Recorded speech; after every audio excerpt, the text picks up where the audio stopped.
everyone, and Happy Christmas! Happy Christmas! Oh my God, it's Santa. I mean, ho, ho, ho, ho, ho, ho, ho. Hello, everyone, and welcome back to my channel. My name is Rachel Ray, and today I have a special guest with me, Santa! Hi, everybody. Happy Christmas. Today we're going to do a really special episode for you all because it's the Christmas special! And I was invited to do these Christmas premieres from Crafts with Crashly. So thank you, Crashly, for organizing another event. Luna's here with us as well. And take out whatever it is you're working on today and join us. If you see me in the chat, please say hi. Feel free to make yourself at home. This is a premiere, so you're watching this live or you're watching it afterwards. And we would love to interact with you if we can. But what are we going to talk about today? We're bringing it back, aren't we? As a Christmas special, yeah. Yeah, it's Theory Tuesday on a Wednesday. Yay! I know that you all really missed my sweet Mr. Ray, and you have so many fans. Mm-hmm. I mean, Santa. Ho, ho, ho. And this is from the archives, isn't it? This was one I had been working on before we stopped producing. Why did we stop producing? I think, when is it? Yeah. Was it like over a year ago? I don't remember. Or maybe something like that. Anyway, this is a very special we're episode. very excited to be here today. Yeah. Sitting at the dining table. That's right. And as always, I have no idea what we're about to talk about, but you know, because it's in the title of the episode, and he knows. Yeah, because I have notes in front of me right here. Yeah, so organized. Just turn away from you, Jerry. The famous notes. In case you start cribbing. Oh, before we start, I just want to remind people that they can go back and watch previous episodes of our Theory Tuesday. Yeah. Which is basically just a collection of weird and wacky. Yeah, mostly like kind of cryptids and UFO stuff and kind of maybe ghost stories and that kind of thing, and maybe there's bits of mythology and stuff. Yeah, so if you like this episode, I will have it linked. Go check out the other episodes because they were fun to make. Yeah, they were fun to make, yeah. And hopefully you'll like them too. And maybe we can get back into doing this. Maybe we can. Cool. Right. Okay, let's get started. All right. What are we talking about? So I'm gonna set the scene first. All right. Okay. It's Southern California. Okay. Right. You're running a campsite. Okay. It's 1946. Oh. And you were in your mid-50s. Okay. Okay. And you're there with all your friends and colleagues. You're all sitting around. You're having a lovely old night of it under the stars. Yeah. Campfire. Good chats. S'mores, you know, just having it out with some, oh my God, what's that over there? Why, it's a weird cigar-shaped craft. And you might ask yourself, how did I get here? Okay. Well, that's a good question, Rachel. In a camper van? That evening, you got there in an Oldsmobile. Things are going well for you. No. This story begins in 1891 in Prussia. What? Prussia. It's what Poland used to be called. Yes.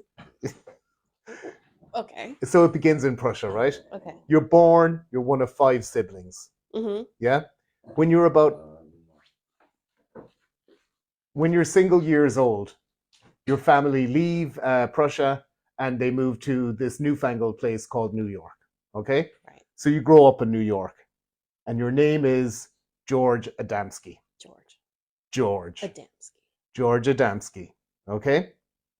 You join the army in around about, I think it's like 1913. Okay? Okay. And you take part in some of the kind of actions on the American side of the border during the Mexican Revolution. This is, Pancho Villa and stuff like that, doing raids into New Mexico and into Texas and places like this. Yeah. Okay. Along the border. Then once you get out of the army, you basically bang up and down the west coast of America. You spend a lot of time like kind of further north, working in like kind of sawmills. I think he worked in a flour mill for a while. Did some work in construction and stuff like that. And he got into theosophy. Do you know what theosophy is? No, what is it? If Prayer? no, well, if it's like a religious movement, I guess you would call it, that started in the kind of mid 19th century. But like, if you want to get into like any kind of internet weirdness or anything, is that like Ouija board stuff? no. Well, that is like spiritualism and all that. Okay. Okay. But what theosophy is this religion come up by this Helena Blavatsky, right? And it's basically been incredibly influential, like in all sorts of places. Like if you understand what theosophy is, you see it popping up in so many different things. So the idea of theosophy is that there are ascendant masters, you know? Now, yes, you already recognize this, don't you? Right. There are ascendant masters. Okay. And the ascendant masters are, because you can choose anyone you want, you know? But it's going to be all the major religious leaders you've ever heard of, all of the famous people and all that. Yeah. And so this guy, George Adamsky, after he gets out of the army, he's in kind of like his late 20s at this stage. He starts getting into theosophy, okay? Okay. And he starts getting into specifically this side of it called neo-theosophy. And like neo-theosophy then it's like all of the, you know, ascendant masters and stuff, but it brings in like astral plane stuff, past lives stuff. And this is the truly influential on like all of these different kind of movements, like do you know, like the Guy Ballard and the I Am movement, and like Dolores Cannon, and you know, the starseed stuff where the Pleiadians are giving us messages and all that. Yeah, it's all kind of clicking into place now. I mean, it's been a long time since I've heard the name George Adamsky, but now you're starting to get it. I have warmed to it. So Adamsky anyway, like he gets into this theosophy and stuff, and then hang on, consulting the notes. Don't worry about Luna, she's fine. And then in the 1930s, he starts his own kind of like spiritual movement, and it's called the Royal Order of Tibet.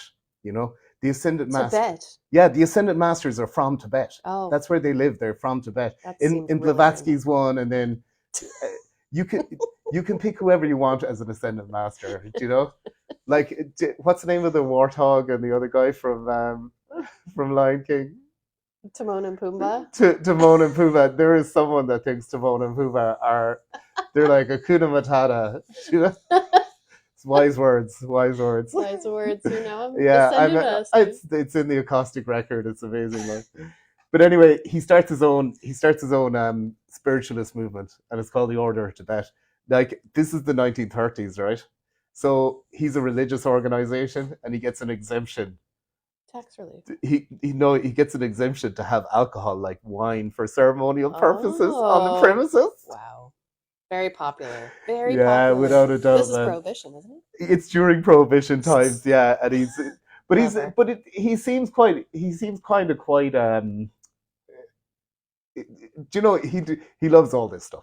Do you know what I mean? He loves all this, yeah, and he's quite charismatic as well. Like I like Adamsky. The guy is pretty amusing, to be quite honest. Like, so he sets up this Royal Order of Tibet, yeah, and like I said, they have the wine and they're having the crack, and over time, him and a bunch of people basically become their own little kind of spiritual neo kind of theosophic unit or whatever, you know. Cult? It's, I don't know, yeah, maybe. I don't think it's really a cult. Well, I don't know. I mean, everybody seems to be kind of having a good time, do you know what I mean? But there's not a whole pile of them. There's a handful of them. There's like 7 or 8 of them, yeah. Okay. So come the kind of 1940s, he's got married and stuff like that. Like at this stage, then he's about maybe 50 or something like that. You know? You know what would be nice? Well, Caravan. Not just a caravan. Caravan park. him and his followers, they buy a plot of land in Southern California, by a place called Plymouth. Hang on, I have it in the notes. I can't see it. Shocking. Yeah, they buy a place in California, yeah, in Southern California, and hang on, in a place called Palomar, right in the Palomar Mountains. It's near San Diego. Okay, now I looked this up. Have you ever seen the that movie with what's his name in it, like Rebel Without a Cause, that Marlon Brando? Have you ever seen the movie where they have the drag race and there's the um the observatory in the background and all this? No. Anyway, just to set the scene, this is from a movie you don't recognize. Right. I'm sure that they also from the 1950s. Okay. So they set up in the shadow. Jimmy Dean? Huh? Jimmy Dean? Jimmy Dean, Yeah. that's it. Great sausage. Sorry, you're not American. so to speak. Sorry. It's a brand of sausage. Anyway. So they buy 20 acres just below the Jimmy Dean Sausage Observatory, right? They buy 20 acres. They set up this like campground and stuff. Eventually, they have a cafe there, like the Palomar Gardens Cafe. The campsite itself is Palomar Gardens. It's quite a nice concern, like, do you know what I mean? There's 6 or 7 of them involved in it. They've got this, and then in 1946, that's where they're all sitting around, chilling out after a hard day's work. It's in October. It's at the end of the season. Things are quieting down a lot. You know, it's great. And that's when they start seeing these UFOs. Okay? Now, just to set the scene here. Okay. Huh? Yeah. They see the cigar-shaped UFO that night, right? Yeah. And it takes off. And then the next night, they see another UFO. But this time? Well, I mean, this is what happens. Like, every night, they start seeing more and more UFOs, and you know what they start thinking? We need to put this on some posters, you know. So they start putting up posters about UFO viewing parties. Yeah. Yeah. Now, you'll remember this was in October of 46. Yes. Now, the next year, then, in 47, I think in July, Roswell, the whole UFO craze starts. So literally the next year. So from that point on, their stuff at the campground just absolutely explodes. Okay. And like I said, they're at the foothills of the mountain with this, famous telescope behind them. Your man Adamsky starts referring to himself as the professor, and all of his little acolytes and stuff are saying that. He starts alluding to having degrees and that kind of thing. He builds a wooden like observatory in the backyard with a 6-inch reflector telescope. It all becomes kind of part of the show, he's appearing a 6-inch telescope. A 6-inch reflector telescope, which I believe is it one of those tubes with it's quite a large enough telescope, I believe. 6 foot. No, I believe it's the size of the mirror at the bottom of the tube. Oh, I get you. Do you know what I mean? So it's 6 inches, the mirror, the reflector is 6 inches. Yeah, and you look in the side. I think that's how it goes. I don't know. I was just imagining. Yeah, have you seen massive platform? You see my observatory? He just takes it out of his pocket. No, you can't touch it. So things start to take off. He's going around. He's got the jacket with the little leather patches on it, and he's showing people his massive refractor telescope. They're having great fun. Things are doing it. And in 1947, the whole UFO craze explodes. It's in all of the papers. People start showing up to the campgrounds, and people start showing up to the campgrounds, and he's basically like, you know what? I'm going to take this show on the road, like back in the old days when we were doing the theosophy stuff, you know? So he basically starts lecturing on UFOs in 1949, and he starts going up and down the circuit. He's going to community centers. He's going to like church basements. He's telling people about the UFOs. And you know what he's saying about the UFOs? I'll consult the notes. He's saying that the science is established and set on UFOs. You know, the government knows that the UFOs are here. Yeah. In fact, they have proof of a 700-foot long UFO on the dark side of the moon.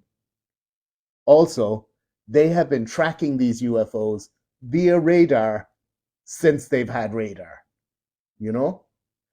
He's also saying photos of Mars taken from the Palomar Observatory, right behind me, have proven that there are canals on Mars.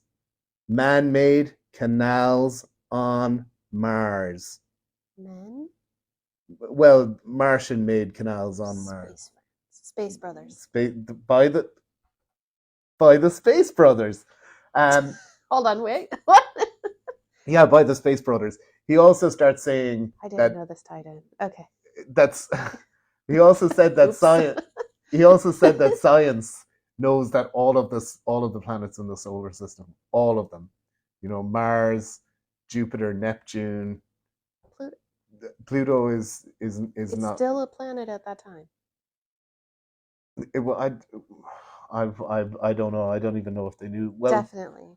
Okay. Because Pluto was a character in Disney at that time. Okay, let's have Pluto is it's officially a planet then. Yeah. It's goofy talk. Yeah. Okay.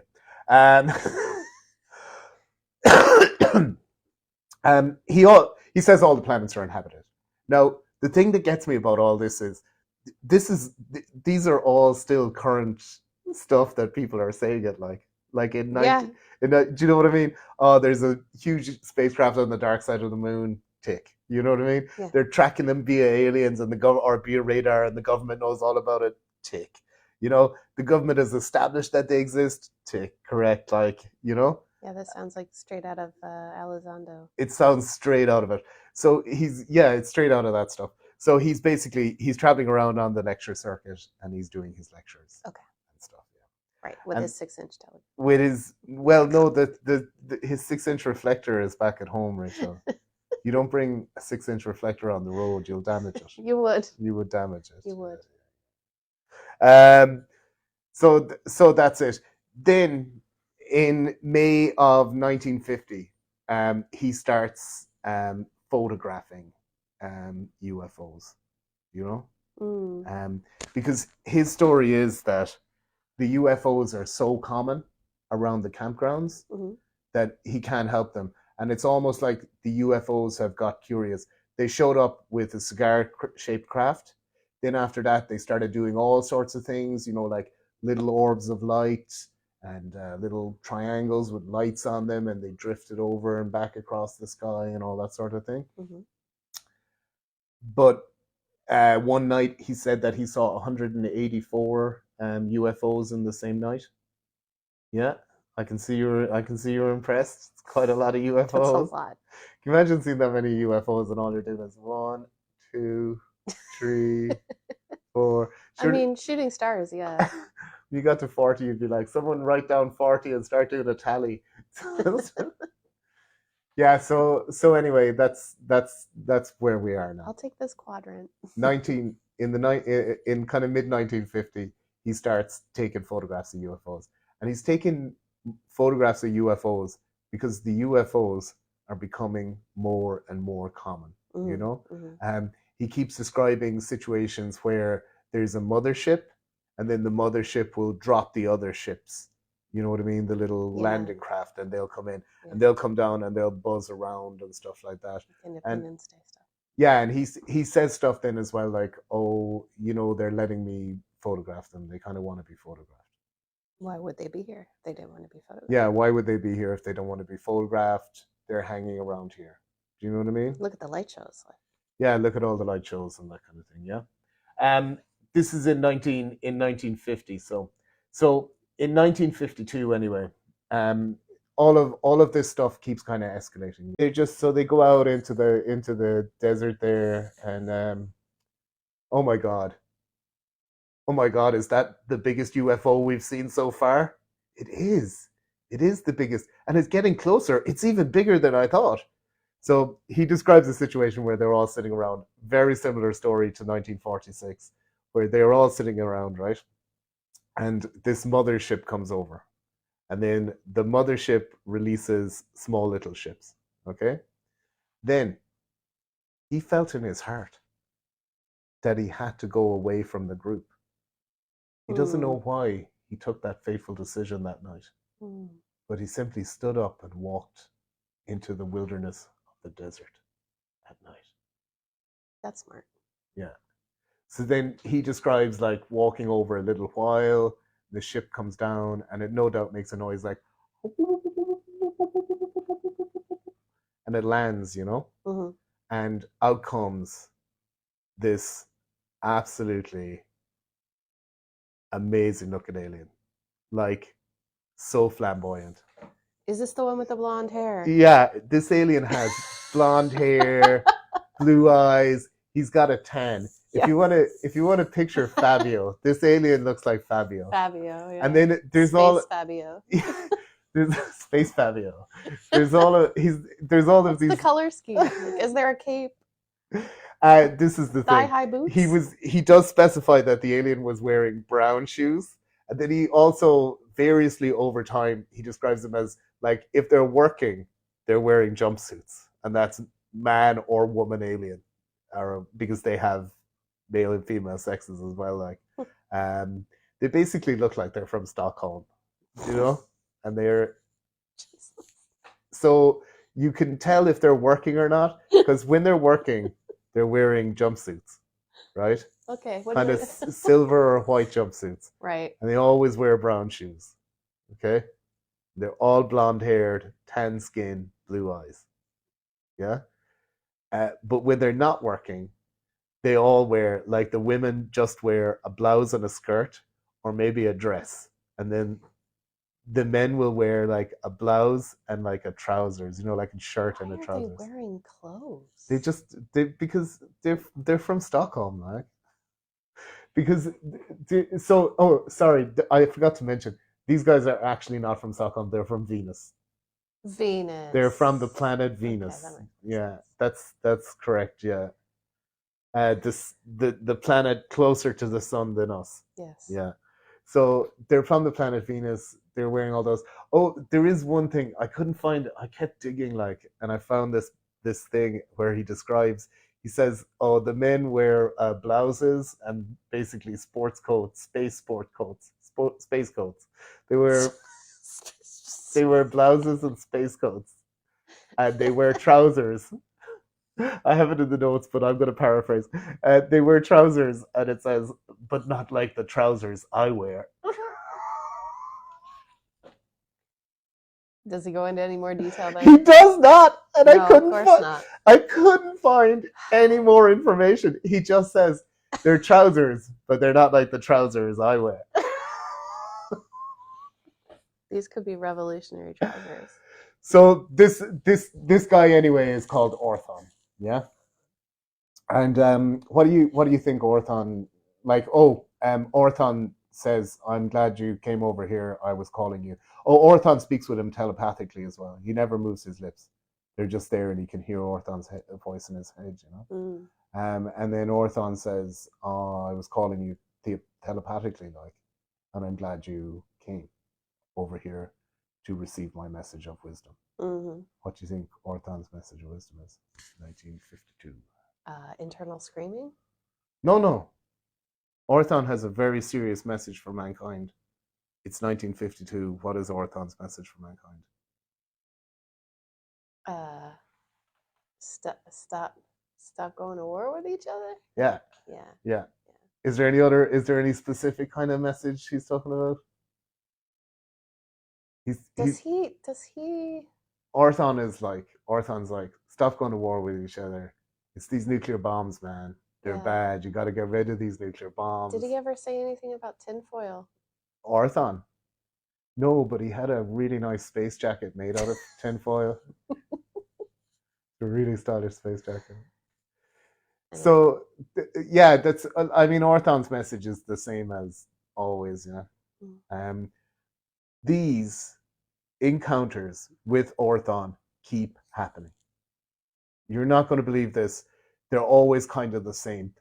After one of the encounters with Orthon, a footprint. Now, they always take the same form. Adamsky and the other, contactees go out into the wilderness. They see a UFO. Adamsky goes away. Adamsky comes back. He has a message from Orthon, After one of these encounters, there's a footprint in the sand, Yeah. And another guy, a guy called George Williamson, he takes a plaster cast of the foot. But would it not be just a shoe? It is just a shoe, but it's a shoe with mysterious, mystical symbols in it. So that's it. So George Williamson says that to George Adamsky, and George Adamsky says, "Why, this is surely a sign." So the next time Adamsky goes to meet the Orthon, the alien, he brings along a camera. And he goes to take a photo of the camera. But Orthon, in his head, says, No, I'm too shy, George. I don't like having my photo taken. And George is like, but you're like Space Fabio. And he's like, no, George. But I'll tell you what, if you give me one of those photographic plates, I'll take it away. I'll transpose it. Yeah, because I'm not confident, George, and I want to do my hair and makeup. I want to just control how the shot is, And he takes the plate away. And then the next time Orthon returns, he brings Adamsky the plate. And that very night, Adamsky takes his most famous photographs of the UFOs. This is like in late 1952, okay? He takes his most famous photographs of the UFOs. In fact, if you Google George Adamsky UFO photos, it is in fact the photo that you are looking at now. Do you have the photo in your notes? I don't have the photo in my notes because you told me no photos. No photos. Yeah. But if you Google it, I guarantee you it is the first photo that you will see. So that starts happening. Then in the same year, 1952, Adamsky starts. He's in correspondence with this guy called Desmond Leslie. Desmond Leslie. Desmond Leslie is an Irish. Is that not just? His name is Desmond Leslie. Sorry. It's so weird. His last name is a first name, and his first name is a last name. Desmond Leslie is an Irish is landed gentry in Ireland. Okay. And I think because he's big, he's written a lot of stuff on theosophy and stuff. So I think him and Adamsky are pen pals through theosophy. Yeah. And Adamsky tells him about his crazy experience with the aliens, and Leslie tells him that's weird because Leslie was in the process of writing a book anyway, And so Adamsky writes out his experiences with Orthon and sends it to Leslie in Ireland, and then Leslie publishes this book. Leslie and Adamsky together published this book together called The Flying Saucers Have Landed, and it's like a book about his experiences, about Adamsky's experiences, and then half of the book is Leslie talking about kind of like his philosophy and all this kind of stuff. How did they meet? True theosophy. I guarantee you it's true theosophy, because when I started looking into Desmond Leslie, he's written extensively on kind of theosophy and stuff like that. So they definitely started a pen pal thing. In fact, they didn't meet in person until a few years after the book was published. Like, wow. Yeah. So the book goes into it, and then they add a lot to it. Like the Leslie is after writing loads of stuff about philosophical contact with aliens and stuff like that. And they reckon that they've been in contact with aliens from Venus, Mars, Jupiter, but some of those aliens Only Orthon they'd met in person. The other aliens they channel. You know, channeling, where you go into and the thing takes over your body because you're on the astral plane, and you're getting some readings from the Akashic records or whatever. You know, Timon and Pumbaa. Yeah, exactly. Timon and Pumbaa. You're like sitting there in a dark room, and you just wake up gasping, Hakuna Matata. You're just back from the astral plane.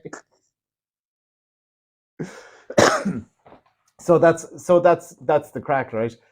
Also, this takes Adamsky from kind of like a local hero around California and the West Coast, the kind of, in occultic records and all that, or occultic kind of circles. It kind of catapults him into, like, the limelight and the fame. He's been covered in national news. The book shifts pretty good units. In 1955, he writes another book. That book is called Inside the Spaceships. And Did he get inside? He got inside, like, of the spaceships, and in this case, he is taken for a travel all around the universe. Like, the aliens put him on the spaceship, they fly him up around, they show him all these different things. He goes and hangs out on their home planets for a while. He meets other aliens. Like, you think Orthon's hot, you ought to see these other aliens that are around there.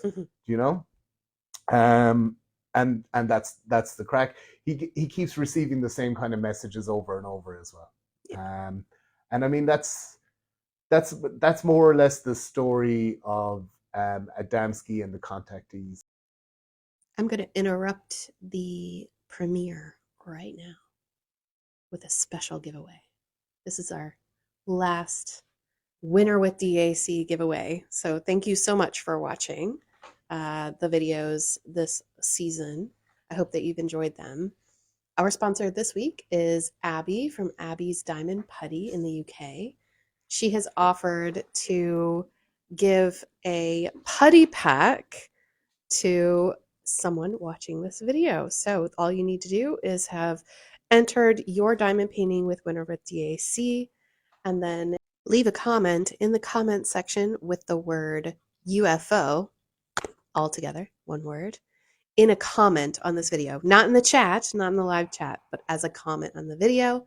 And I will pick a winner within a week's time to receive a really cute little prize pack from Abby. Thank you so much for sponsoring Abby. If you would like to go and support Abby, I have a link to her shop down below in the description box. And yeah, back to the podcast. That's George Adamsky, and he's the guy that's he's popularized this kind of idea of them as space brothers. He was really the first one to create this popular book where the aliens are our space brothers. There's also, they describe the aliens as well within the same book as Nordics. Yeah. Like they're Nordic aliens. They're our space brothers. They're here to help us and all that sort of thing. Yeah. Mm-hmm. And he really kind of started the whole craze for these kind of, they call them contactees. Yeah. Do you remember the guy Hunt Williamson?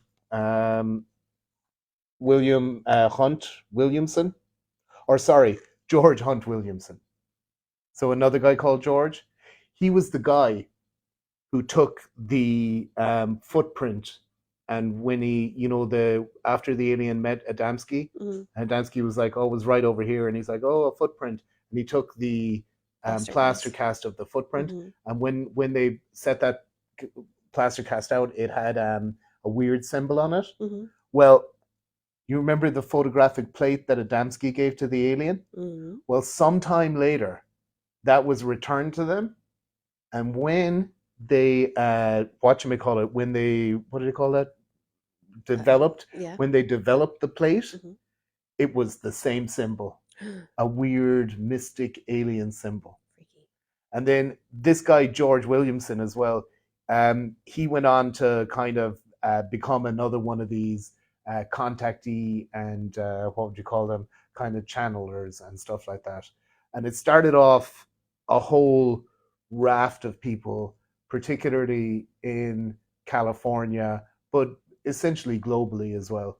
that were reporting these experiences and, more importantly, writing books about these experiences. Mm-hmm. And quite often they were the same kind of experience, you know? When you start looking into it, an awful lot of these guys as well worked for like Boeing and stuff like that in around Washington and Northern California and all that kind of thing. But it's, you know, it's not confined geographically, but a lot of them are in that area. A lot of them seem to have known each other. A circuit built up. They were going around giving talks about their experiences with the Space Brothers and what the Space Brothers had to teach us.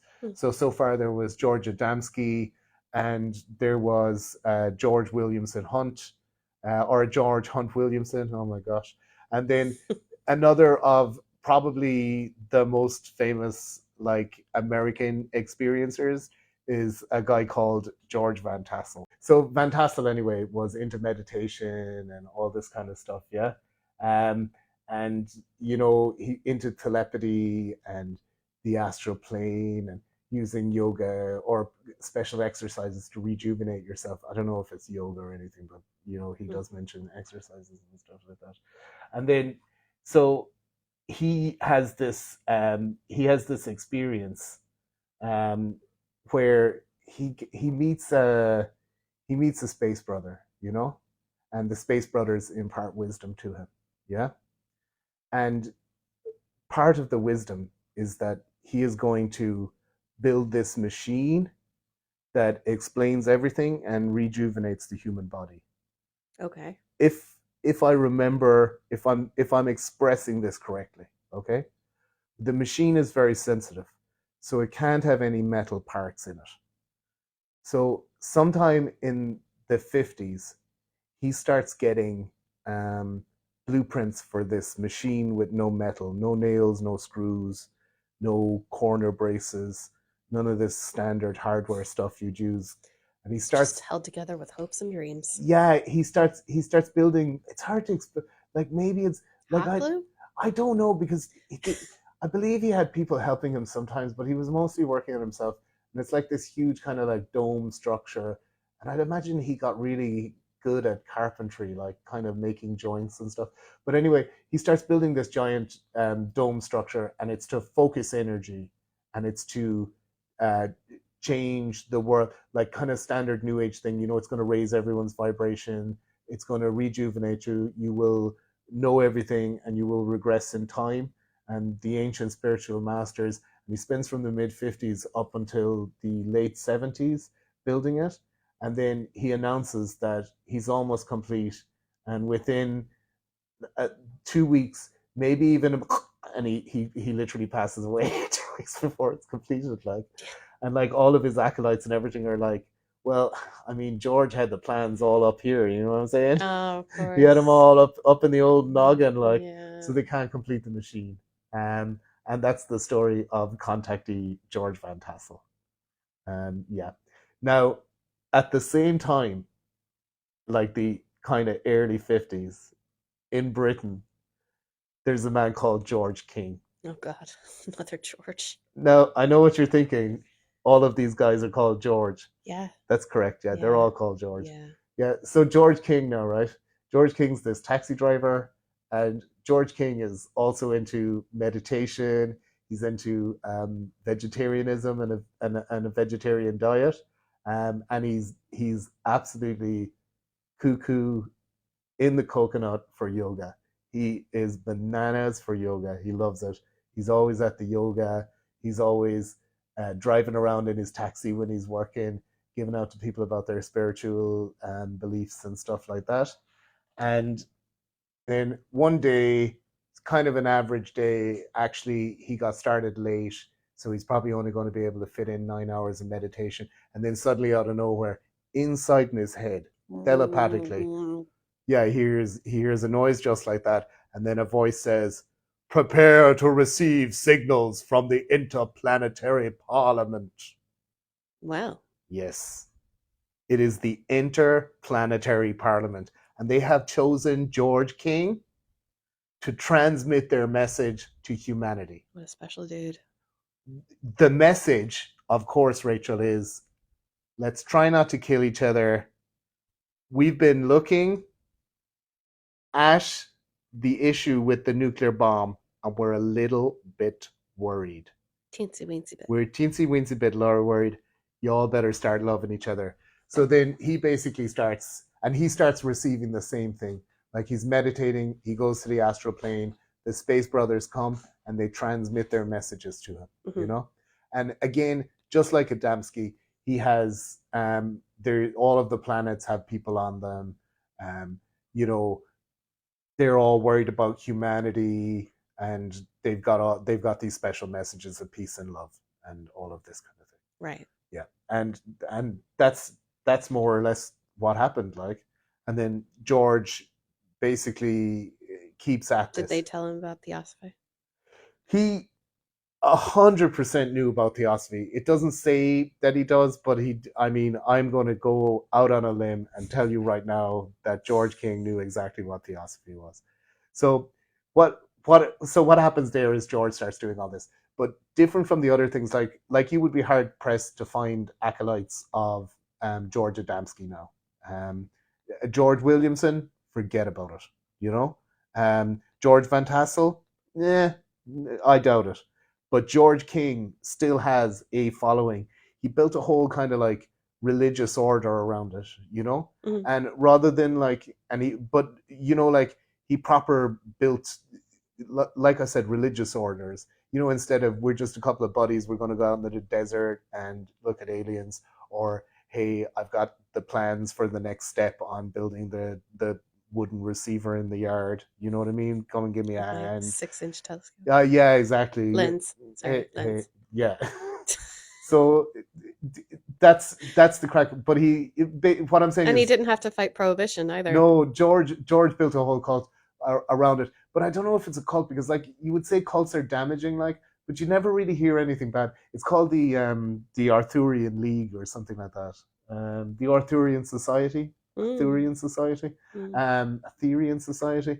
It's called something like that. But you never hear bad things about it. Like they're a UFO, like even brotherhood. Yeah, they're a UFO brotherhood. Yeah, they're interested in the spiritual elements of UFOs. Just have a picture in my head of Yeah. Arthurian is like, round table.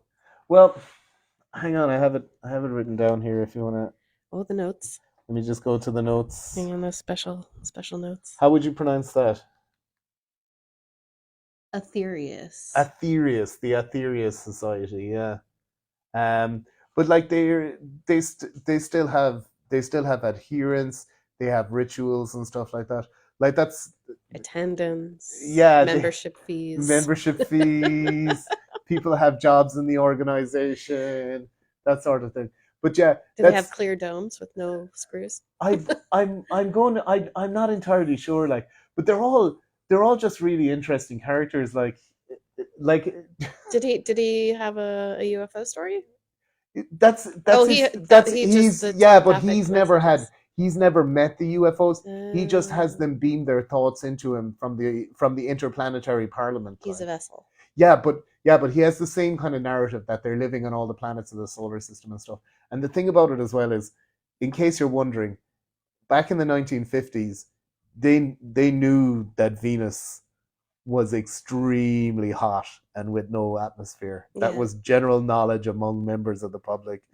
The same with Mars. They all have people on Mars, living on Mars as well. What about Earth? Did they think that they were tunnel dwelling or center of the Earth people? Yeah, I think it was George Adamsky said that. George Adamsky said that the aliens are living among us in the 1955 book. I believe he said that the aliens live among us as well, and that he can recognize them, even though they're acting like humans, just because he's got the secret knowledge from the astral plane. And that he's often been in restaurants and bars and stuff and looked over and been, oh yeah, that's what that guy's either from Stockholm or Venus, essentially. But it's the shoes. Yeah, and it didn't seem to, like, it was common knowledge that these places were definitely uninhabitable and irradiated, terrible places to live. Like, for instance, one of the things I came across is in Adamski's book, he said that the aliens were worried about the nuclear bombs, because when you set off nuclear bombs, you produce a radiation, and they're worried about the radiation leaking into space and contaminating space with radiation.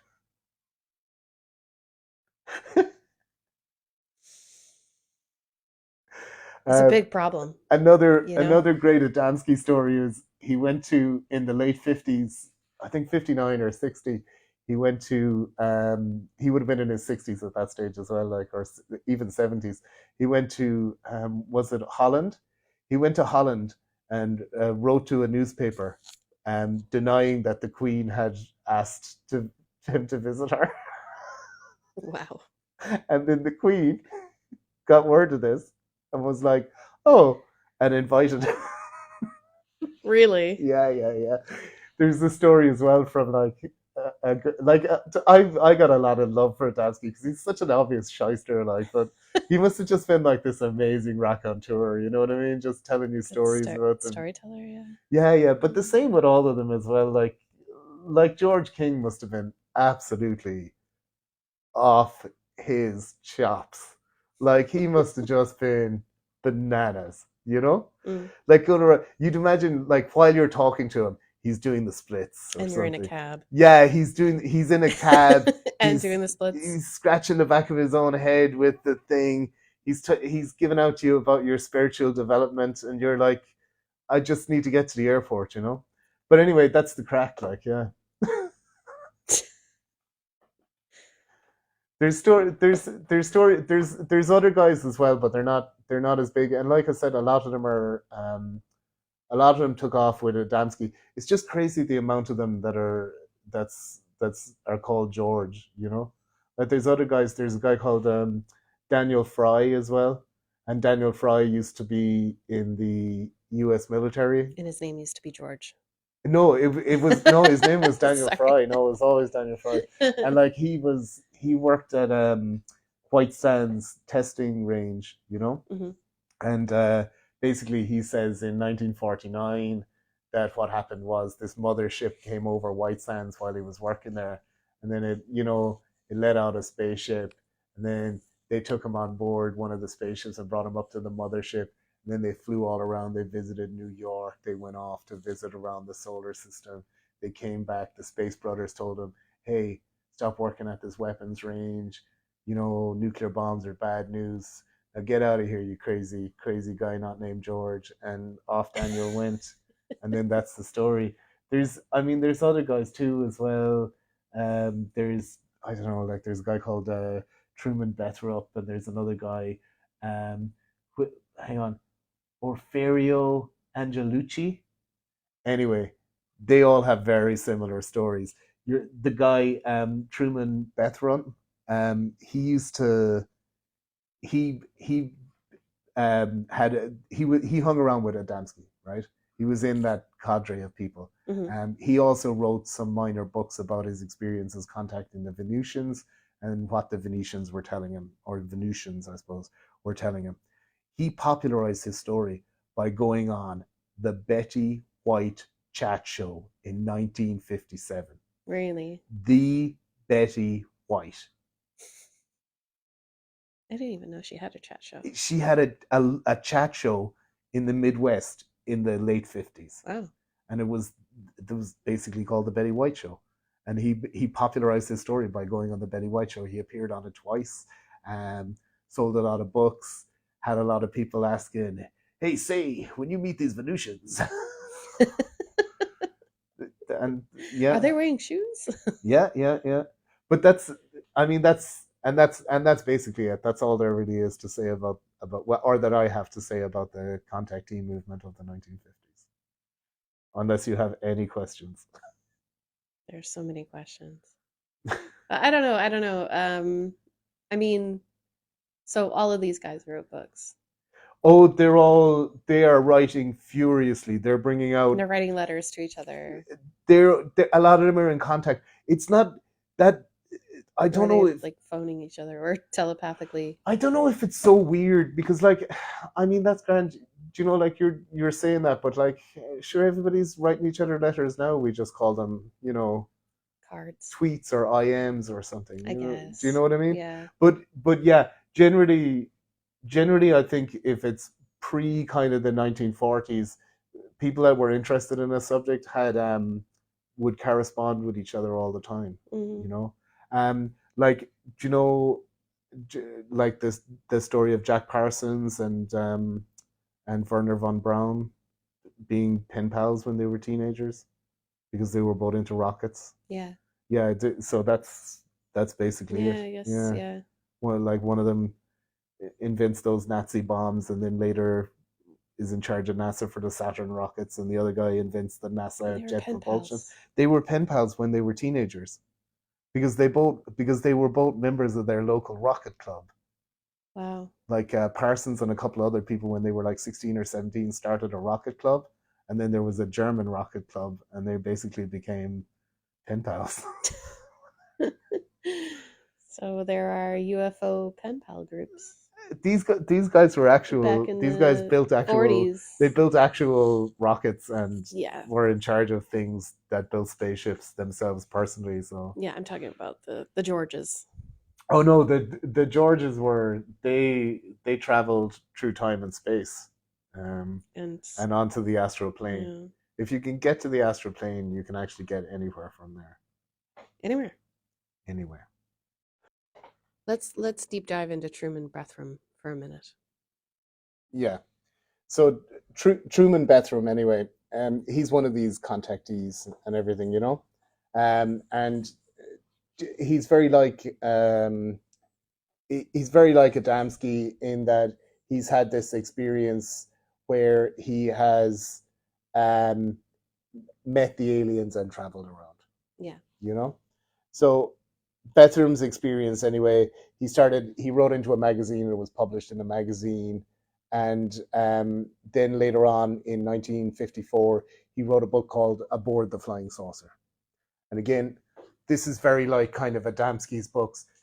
You would be amazed how many of these guys, not all of them called George, but how many of these guys are just writing books in the span of like 1952 to 1958. They are furiously writing books, you know. This is post Roswell.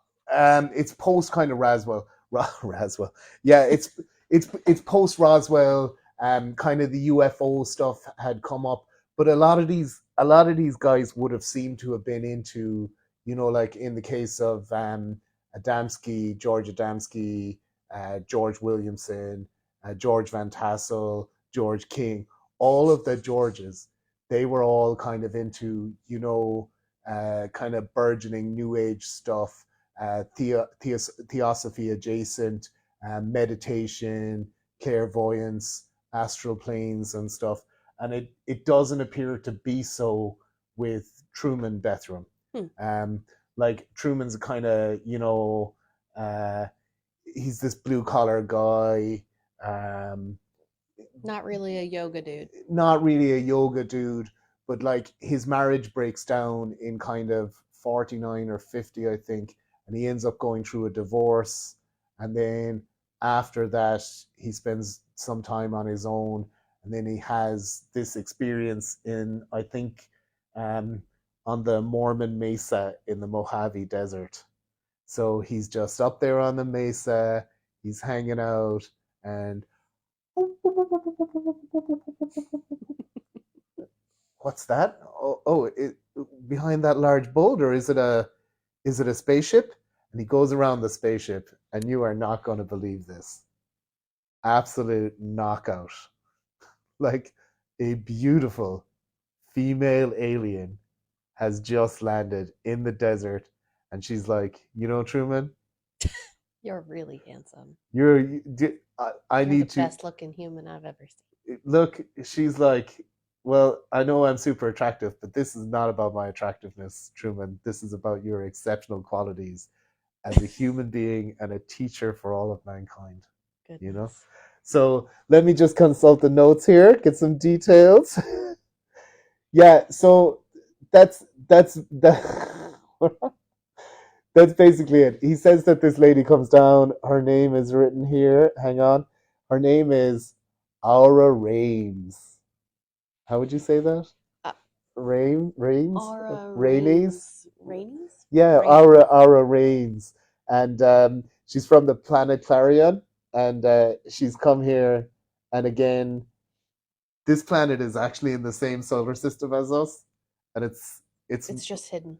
no, it's on the same. It's basically twin Earth, except it's on the other side of the sun, and it goes around at the same speed as us. Yeah. So we never see it. Never know. You know, Yeah. which would explain why this girl.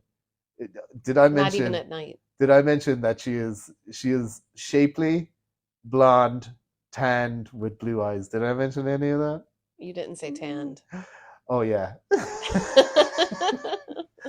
and that's the story. So then he has Truman has a really he just has a great experience with her, and she has the same kind of message. Sure he did. Yeah.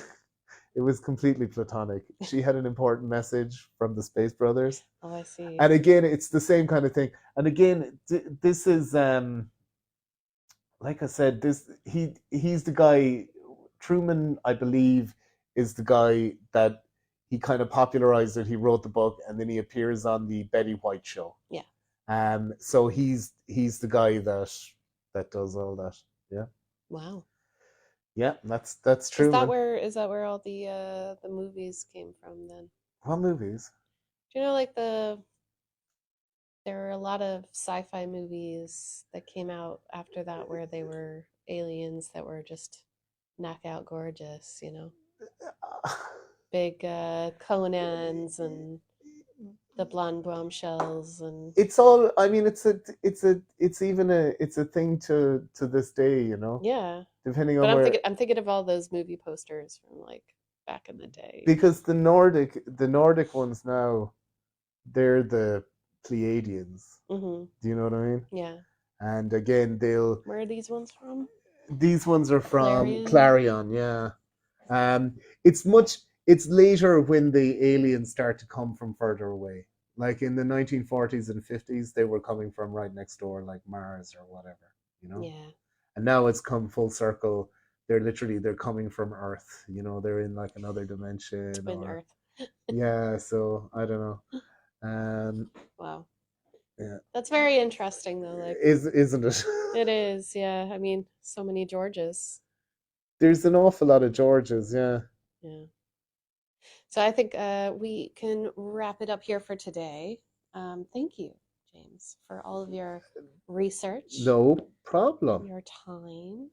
And everybody watching, thank you all for watching this video and joining me today. If you weren't able to watch the premiere, that's all right. I hope you enjoyed the video anyway. Were we gonna tease the next one of these? Is there a part? There might be more Theory Tuesdays. Mm-hmm.